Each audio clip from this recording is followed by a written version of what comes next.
So example from history about haya. And I'm going to tell you the story of Prophet Moses, peace be upon him. When he ran away from Egypt, he went to a place called Midian. And in there, he was looking to go and, to find a shelter. And he went to a well to drink some water. And he saw so many people over there at the well, but he saw two girls that they were standing by themselves.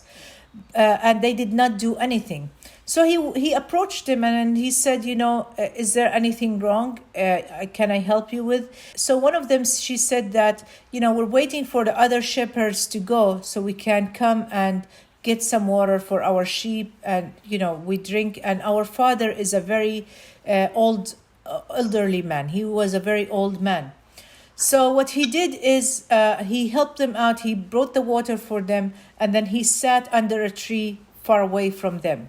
And that's also shyness and modesty from Prophet Moses, peace be upon him.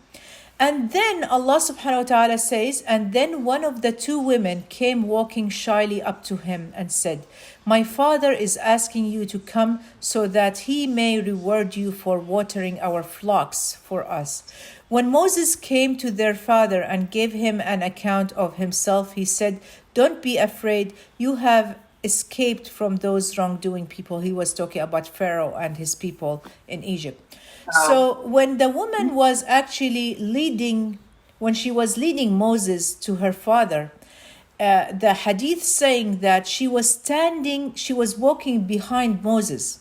Okay, so how Moses knew about the directions, she had little stones and she was throwing the stones from above his head to tell him, okay, you need to go straight. So she was like, throwing stones in front of his head to go straight. If he supposed to go left or right, she would like throw the stones on the right.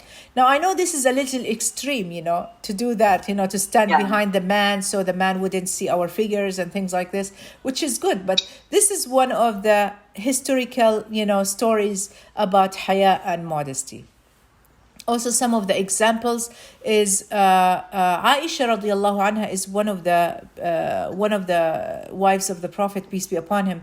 When Prophet Muhammad sallallahu alaihi wasallam died, they buried him in his home in Medina. And then after that, her father, Abu Bakr, was one of the greatest companions. Also, he died in Medina, so they buried him right next to Prophet Muhammad, peace be upon him. So when Aisha used to come inside the house, she said, I didn't wear my hijab inside the house because I know this is the Prophet, he's my husband, and this is my father, so, it's okay.